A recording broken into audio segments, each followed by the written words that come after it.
Vraiment, que Dieu bénisse toute l'assemblée. Amen. Ce que Dieu aime, c'est qu'il loue avec joie. Voilà pourquoi, poussés par la joie, nous sommes toujours obligés à louer l'Éternel. Amen. Parce que quand nous respectons la volonté de Dieu et nous mettons en pratique ces ordonnances, c'est dans ces moments-là que nous bénéficions de la bénédiction de Dieu. Amen. Parce que dans la vie de tout fidèle, ce qui est très important, c'est la mise en pratique de ce que Dieu nous a donné. Et étant docile et obéissant à la voix de Dieu, voilà pourquoi nous sommes venus en ces lieux, pour écouter sa parole, afin que Dieu puisse parler dans nos cœurs. Amen. Et que Dieu bénisse tout le monde pour le courage que nous avons pour cette parole. On ne nous a pas promis le bien matériel. Nous n'entendons pas quelque chose qui fera plaisir à notre cœur charnel, mais nous sommes venus juste pour accomplir la volonté de Dieu afin qu'un jour nous héritons la vie éternelle. Amen. Et cette vie repose sur les ordonnances de Dieu. Voilà pourquoi, quand nous sommes dans l'église, les messages que Dieu nous donne, nous avons intérêt à les comprendre et à les mettre en pratique. Dieu nous a parlé dans la prédication.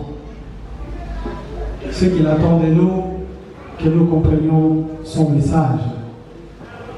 Aujourd'hui, Dieu nous a conseillé, précisément dans le livre des prophètes Isaïe. Et là où est tirée la référence du jour, c'est la troisième partie de la prière du peuple de Dieu. Amen. Une prière qui n'a jamais été faite dans le monde, mais aujourd'hui, Dieu nous a révélé par l'entremise de son serviteur, l'homme de Dieu, le prophète Dominique. Amen. Peut-être que beaucoup d'entre nous, nous ne comprenions pas vraiment l'importance de cette prière. Et pourquoi diviser la prière à trois parties? Amen. Et aujourd'hui, Dieu nous a enseigné à la troisième partie de la prière du peuple de Dieu, qui nous ramène au troisième temps et au troisième millénaire, au temps du Saint-Esprit. Amen. Parce que Dieu dans le monde s'est manifesté à trois temps. Il s'est manifesté comme le Dieu le Père, le Fils et le Saint-Esprit.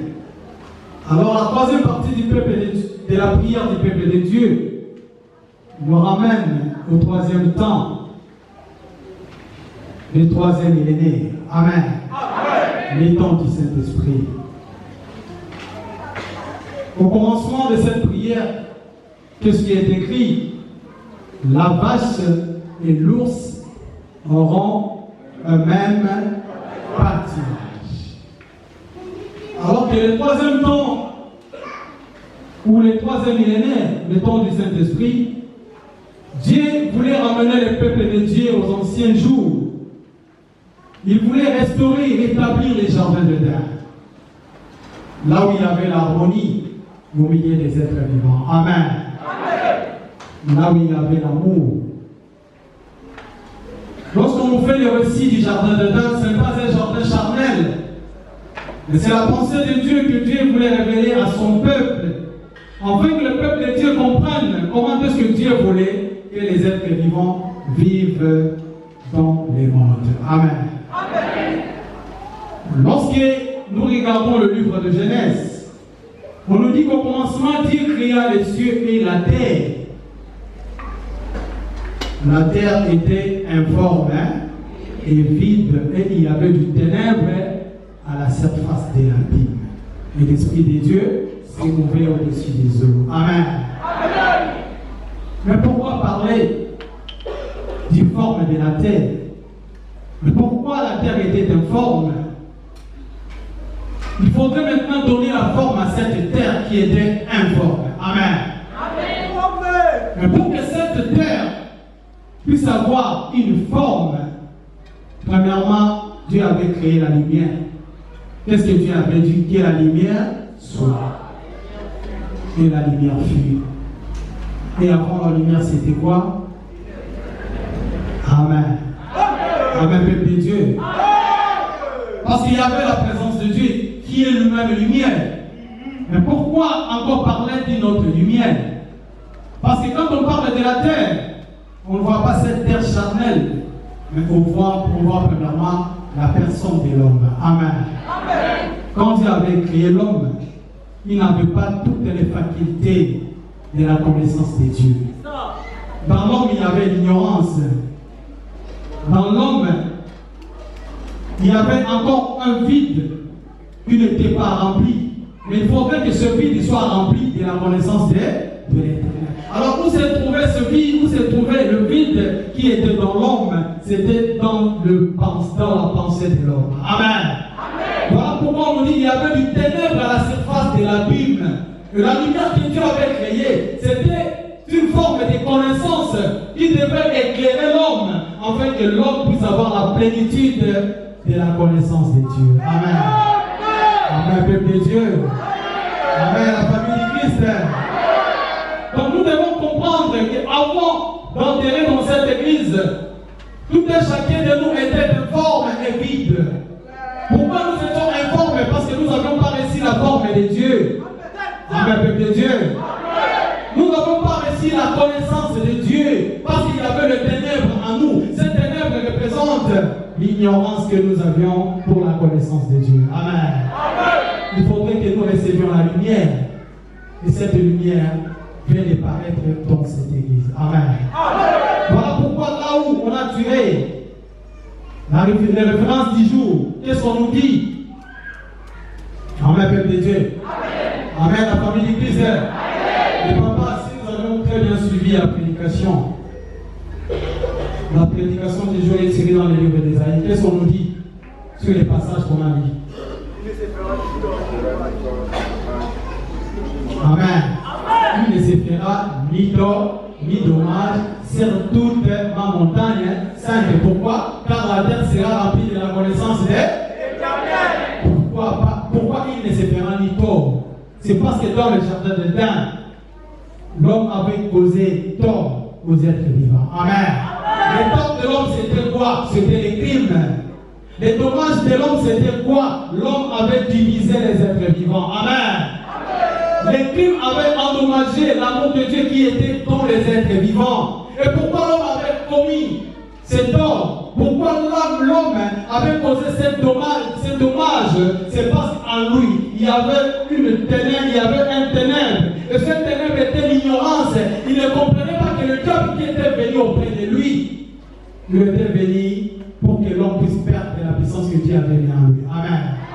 Il était venu pour que l'homme puisse perdre la lumière que Dieu avait plantée en lui. Comme il y avait encore une partie d'ignorance en l'homme, pour ne pas comprendre le risque du diable, voilà pourquoi l'homme est tombé dans le péché. Maintenant, la troisième partie de la prière du peuple de Dieu est venue restaurer les jardins de Dieu, afin que l'homme puisse entrer en communion avec les êtres vivants, et que l'harmonie puisse encore régner, et que la présence de Dieu habite dans le monde. Amen. Amen, peuple de Dieu. Amen, la famille du Christ. C'est nous aujourd'hui qui sommes parvenus dans la fin du temps. Nous avons eu cette grâce d'arriver sur la montagne de Dieu. Et mais pourquoi on parle de la montagne? Ce n'est pas une montagne charnelle, mais c'est une montagne spirituelle. Et la montagne, c'est quoi? C'est un lieu élevé. Alors, qu'est-ce qui est élevé? C'est la pensée de Dieu, c'est la connaissance de Dieu. Amen.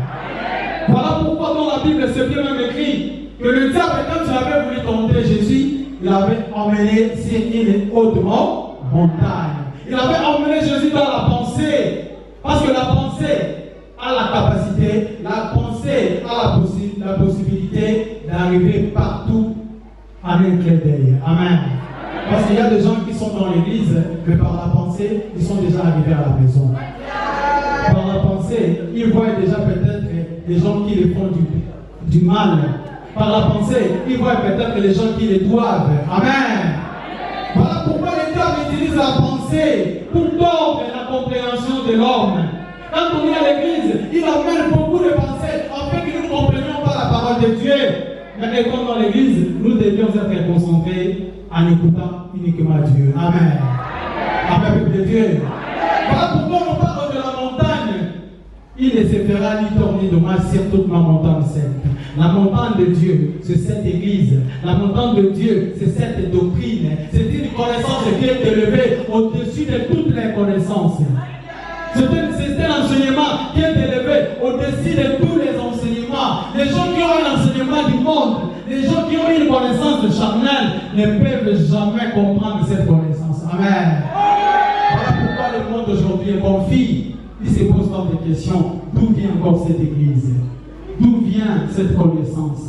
Ce n'est pas une connaissance charnelle, mais c'est une connaissance qui vient de Dieu. Amen. Aujourd'hui, Dieu nous a appelés à nous rapprocher de sa montagne sainte. Comme nous chantons dans un cantique tiré dans le livre. Amen. Amen, peuple de Dieu. Il y a un cantique ici qu'on chante. On nous dit de monter sur la montagne de l'Éternel. Car c'est bien écrit dans le livre de Michée 4. Il arrivera dans la suite des temps que la montagne de l'Éternel s'élèvera au-dessus de tous les montagnes. Donc nous parle de la pensée, de la connaissance de Dieu, qui sera élevée au-dessus de toutes les pensées et au-dessus de toutes les connaissances. Amen. Parce que cette église nous parle du trône de Dieu. Cette église nous parle de comment, qu'est-ce que nous devons faire pour être en conformité avec Dieu. Parce que Dieu nous met dans sa présence. Parce qu'on était éloigné de Dieu par manque de connaissances, par le ténèbre qui veillait en nous. Mais maintenant, Dieu nous a donné sa lumière qui sépare le ténèbre avec la lumière. Il nous a donné la capacité de comprendre. Il nous a donné la capacité de choisir, de discerner le bien et le mal. Amen. Parce que le ténèbre, c'est le mal. Et le mal est représenté par Satan, le diable. Amen, peuple de Dieu. Amen, la famille de Christ. Aujourd'hui, nous sommes sur la montagne de Dieu. Comme nous sommes sur la montagne de Dieu, Dieu nous parle que nous ne devons jamais se donner du tort ou causer des dommages sur sa montagne sainte. Premièrement, il fait qu'au milieu des êtres vivants, qui est l'harmonie, au milieu des êtres vivants, qui est l'amour, parce que l'amour, c'est la présence de Dieu. Amen. Et la question revient à tout le monde de savoir, est-ce que dans cette église, nous ne causons pas de dommages? Est-ce que nous ne faisons pas tort aux prochains, aux trois autres êtres vivants? Est-ce qu'il y a déjà l'harmonie? Bien qu'aujourd'hui dans cette église, il y a de ces gens-là qui ont déjà harmonisé avec les trois autres êtres vivants. Et pourquoi? Parce que la poule ne peut pas venir te demander quelque chose. Tu as seulement laissé de manger, mais des fois on leur jette des pierres. Amen. Quand on met quelque chose à manger à l'extérieur de la maison et qu'une bête vient le manger, on se comporte comment avec eux? À ce temps-là, il n'y a plus de connaissances. Amen. Et voilà, ça montre directement nos comportements vis-à-vis aux hommes qui nous ressemblent, qui sont nos semblables. Parce que jusque-là dans le monde, Satan fait les efforts de toujours bannir l'amour du cœur de l'homme. Parce qu'aujourd'hui, pour l'homme, il ne cherche que son propre terrain. Quand il fait du tort à autrui, pour lui, c'est normal. Mais quand on lui fait du tort, il a du mal à les supporter. Amen. Mais nous devons comprendre que ceux qui sont proches de nous ont aussi le droit de vivre en liberté. Nous devons considérer la liberté des autres. Nous devons aussi chercher le bien-être des autres. Car c'est dans cela que consiste la prière. Amen. Car c'est bien écrit même dans la Bible. Si nous avons l'occasion, faisons le bien envers tous, mais plus envers les frères dans la foi. Amen. Comment nous nous comportons vis-à-vis de nos frères et sœurs qui sont dans cette église, qui sont dans cette doctrine? Est-ce que nous ne leur faisons pas du tort? Parce que quand tu haïs quelqu'un dans cette église, directement tu es en train d'haïr Dieu. Quand tu lui fais du tort, directement tu fais du tort à Dieu. Parce que c'est bien écrit dans la Bible, celui qui dit qu'il aime Dieu et qu'il est son frère et qu'il voit, c'est un menteur. Nous devons premièrement commencer à aimer nos semblables.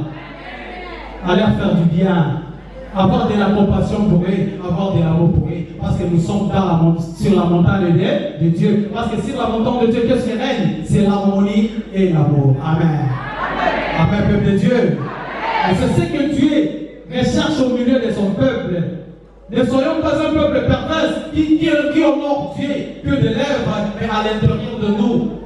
Ce que Dieu est en train de demander, qu'on n'y trouve pas. Nous devons faire l'effort d'avoir cette connaissance que nous sommes sur la montagne de Dieu. On ne peut pas se faire du tort, nous ne pouvons pas causer des dommages. Amen. Pourquoi? Parce que maintenant, Dieu nous a remplis de sa connaissance. La connaissance qui était dans le jardin de Dain, que Dieu avait caché, parce que l'homme avait failli à son devoir. Et le devoir de l'homme dans le jardin de Dain, c'était quoi? De cultiver la terre. Bien qu'aujourd'hui les gens pensent que cultiver la terre, il s'agit de prendre la houe et de faire les jardins. Non, Dieu voulait que la culture d'en haut puisse se pénétrer dans l'homme. Et cette culture puisse être aussi le partage de tous les êtres vivants. Amen. Comme il y a l'harmonie au ciel, que cette harmonie puisse aussi régner au milieu des êtres vivants. Voilà pourquoi au troisième temps, au troisième millénaire, la troisième partie du peuple de Dieu nous ramène à cultiver cet amour, à rechercher cette harmonie, afin que la présence de Dieu soit au milieu de nous. Amen. Pourquoi? Parce que Dieu nous a donné sa connaissance. Cette connaissance est venue remplir le fond de la mer. Alors que le fond de la mer, en d'autres termes, on l'appelle l'abîme. Alors en nous, il ne peut plus y avoir de l'abîme. Pourquoi? Parce que nous avons reçu la connaissance de l'éternel. Et cette connaissance chasse les ténèbres. Amen. Et nous connaissons très bien les œuvres des ténèbres. On ne peut pas énumérer. Nous devons bannir tous ces œuvres afin de faire ce qui est la volonté de Dieu. Amen. Parce que Esaïe avait juste prophétisé, mais nous avons palpé cette prophétie. Nous sommes en train de vivre l'accomplissement de cette prophétie. Car il avait dit en ce jour. Et quel est ce jour? Mais c'est aujourd'hui. Parce qu'au milieu de nous, il y a le rejeton d'Isaïe. Et pourquoi on parle d'Isaïe? Qui était le père biologique de David. Alors que les rejetons d'Isaïe, c'était David. Mais aujourd'hui, on nous parle de David spirituel. Alors c'est David, il est venu pour vaincre. C'est David, c'est l'homme de la septième trompette. C'est David, il nous a apporté le Saint-Esprit de Dieu. Et il est venu pour que nous entrions dans la gloire de Dieu. Amen. Comme David avait vaincu ses adversaires, et cet homme aussi aujourd'hui est venu pour vaincre Satan, pour que ses œuvres ne puissent plus avoir le pouvoir au-dessus de la vie du peuple de Dieu. Amen. Voilà pourquoi cet homme nous a amené la septième trompette.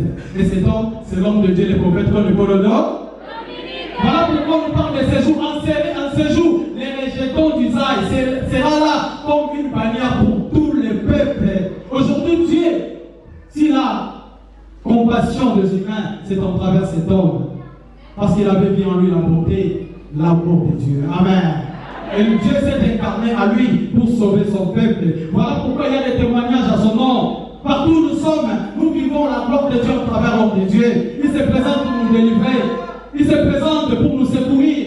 Il se présente pour nous protéger. Amen, peuple de Dieu. Quelque chose qu'on n'a pas pu vivre là où nous étions dans les églises du monde. Amen. Qui avait rêvé son pasteur qui venait pour les délivrer. Amen. Mais regardons la distance où se trouve l'homme de Dieu aujourd'hui. Il est avec nous en esprit. Même la sœur, comme elle a posé la question, mais pourquoi je vis ceci et cela? Mais nous devons savoir que nous avons la présence de l'homme de Dieu avec nous. Partout où nous sommes, nous avons l'homme de Dieu. Il voulait seulement que nous comprenions que ceux qui sont de la bouche du prédicateur, ce ne sont pas ses pensées, mais c'est les pensées de l'homme de Dieu qui a pris de Dieu. Amen. Tout ce qui sort dans cette église, nous devons le mettre en pratique. Parce que ce ne sont pas les pensées d'un homme, mais c'est la pensée de Dieu. Et Dieu est en train de nous donner cette pensée qui est élevée au-dessus de toutes les pensées, afin que nous le mettions en pratique et que nous vivions la gloire de Dieu. Amen.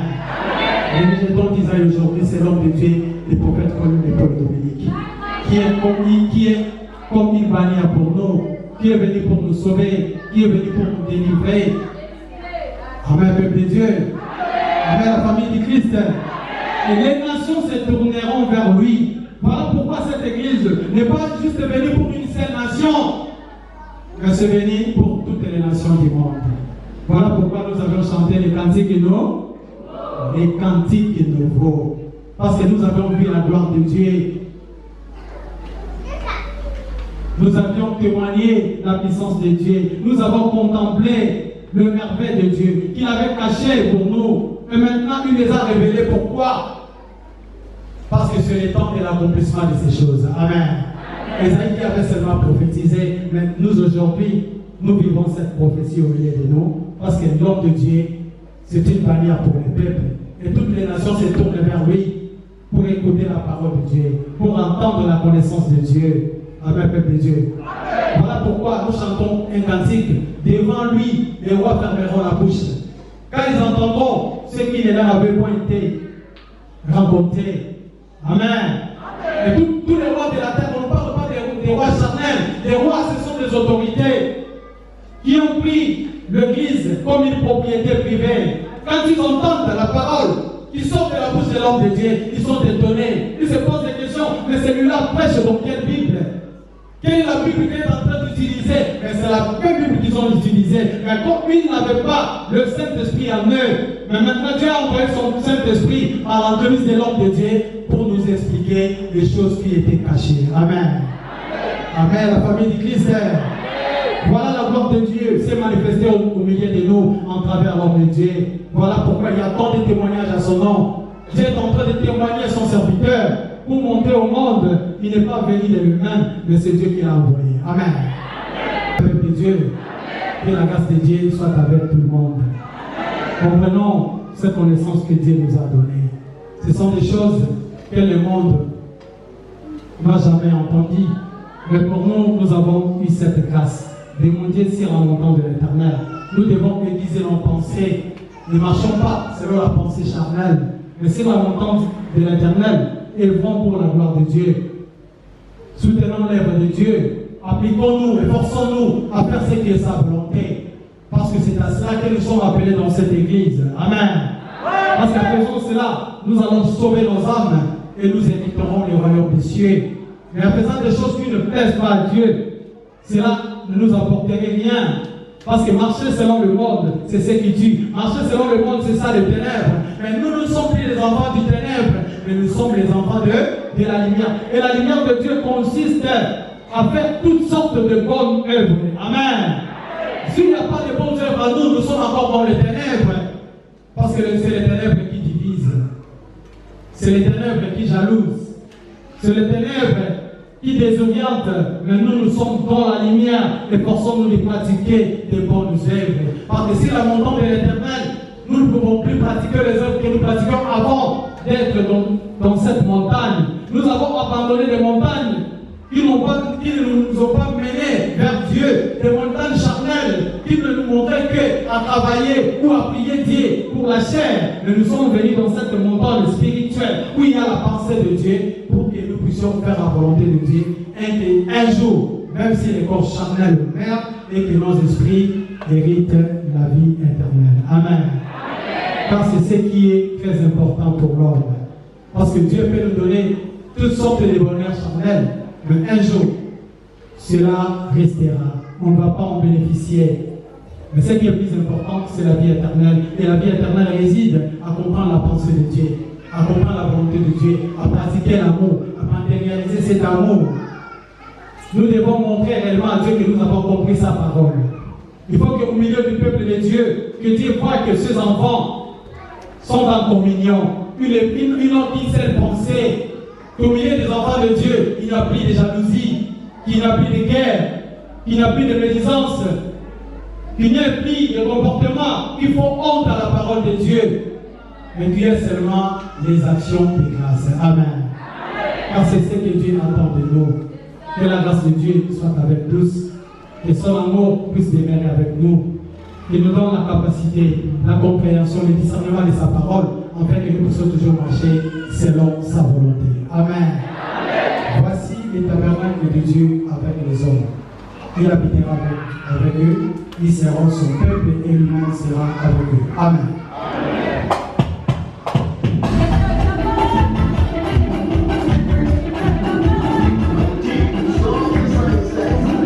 Les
Nous allons revenir sur la référence de notre enseignement et nous dirons un petit mot en guise de conclusion ou de résumé partiel.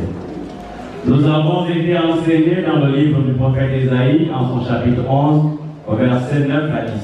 Nous lisons la parole de Dieu au nom puissant de notre Seigneur Jésus-Christ de Nazareth. Et il ne se fera ni tort ni dommage sur toute ma montagne sainte, car la terre sera remplie de la connaissance de l'Éternel, comme le fond de la mer par les eaux qui le couvrent. En ce jour, le rejeton d'Isaïe sera là comme une bannière pour les peuples, les nations se tourneront vers lui et la gloire sera sa demeure. Amen, peuple de Dieu. Amen, famille de Christ. J'ai envie de poser une question pour conclure à tout le monde. Lorsqu'au bout de 9 mois de grossesse, l'enfant sort mort-né, sommes-nous là ou pas en présence d'un problème? Amen. Est-ce un problème, oui ou non? C'est un problème, n'est-ce pas? Mais moi, je vous dis, ce n'est pas un problème. Et vous comprendrez pourquoi nous ne faisons pas bien les choses. Le problème, ce n'est pas celui-là. Le problème, c'est ce qui a fait que l'enfant sort mort-né. Parce que vous repartez. Si l'électrophorèse avait démontré que votre sang n'est pas compatible, l'enfant serait toujours mort-né. Si les visites prénatales ne sont pas bien faites, l'enfant va être mort-né. Donc l'enfant mort-né n'est pas un problème. Mais pourtant, les couples, c'est très sorcier. Sans avoir cherché le problème. Par définition, un problème est un écart indésirable entre une situation de départ et une situation d'arrivée. Vous commencez à peine avec du Lola et vous criez déjà que nos problèmes ne sont pas résolus. La définition d'un problème, c'est toujours formule. Et il faut avoir une situation de départ et une situation d'arrivée. Et vérifier s'il y a un écart indésirable. Or, nous prenons les malentendus comme des problèmes. Et c'est pourquoi votre conclusion sera Apocalypse 21. Et il me dit, c'est fait. Je suis l'alpha et le Omega. Le commencement et la fin. Celui qui veut là, je lui donnerai de l'eau de la vie gratuitement. C'est ça l'eau de la vie. Jésus a dit dans l'Apocalypse, il dit c'est fini. Moi le même Jésus qui est arrivé dans ma première venue, voici je suis revenu avec mon frère Paul. C'est fini. C'est ça. Il n'y a pas autre chose. Auquel cas, tout ce que vous entendez ici, pourquoi ne l'avons-nous pas entendu ailleurs? C'est quand l'autre trouve qu'on peut maintenant amener la discussion. Mais quand il n'avait pas trouvé, pourquoi on ne discutait pas? Hein? Quand il n'avait pas trouvé, nous allions tous comme nous étions. Tous. C'était comme nous avons fait échapper de maquis. On ne connaissait pas la vie. Mais quand nos amis venaient, nous jouions les bars, on les corrigeait avec la lumière. Et quand nous avons entendu ça, comme des bassines qui attendaient de l'eau, notre âme s'est remplie. C'est votre cas ici. Ça, souviens-toi de ce que Liloba a fait pour toi lorsque tu étais dans des temps difficiles. Prions. Seigneur Dieu Tout-Puissant, comment ne pas t'invoquer, Seigneur? Comment ne pas te louer lorsque, Seigneur, tu nous enseignes à travers ton saint prophète?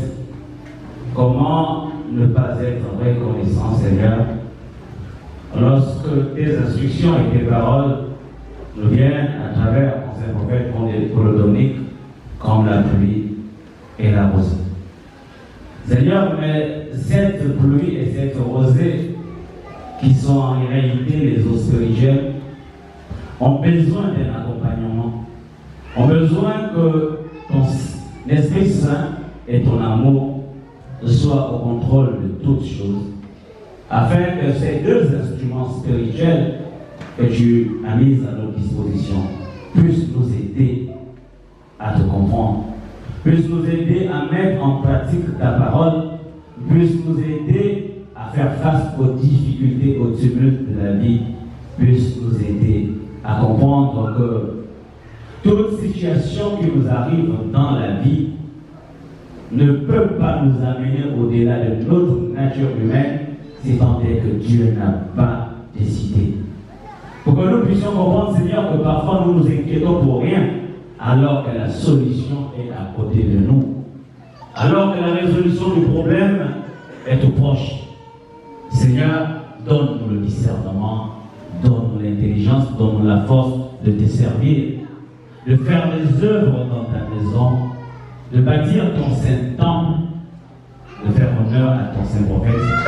Donne-nous la force, Seigneur, de contribuer pour l'arrivée dans ce pays de notre Père. Donne-nous la force de terminer l'embellissement de la maison qui doit l'accueillir. Donne-nous la force, Seigneur, de réaliser toutes choses qui concourent à la paix, mais également au bien-être de ton peuple. Tu connais les problèmes de chacun. C'est toi qui sondes les cœurs et les reins. Accompagne nos enfants dans leurs différents examens. Accompagne toutes les personnes qui sont ici dans leur famille. Seigneur, nous nous remettons dans la prière que tu nous as laissée. Notre Père, qui est aux cieux, que ton nom soit sanctifié, que ton règne vienne, que ta volonté soit faite sur la terre comme au ciel. Donne-nous aujourd'hui notre pain quotidien.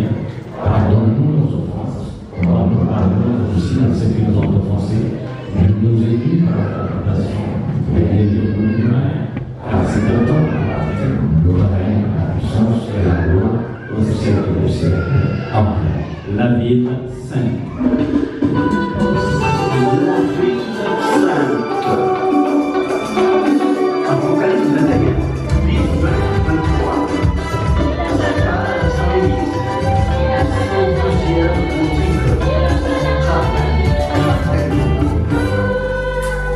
la ville sainte.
Celui qui a ces choses dit, je viens bientôt.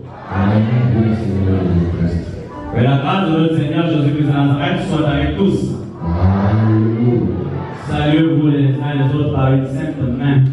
Pas de salutation avec les saintes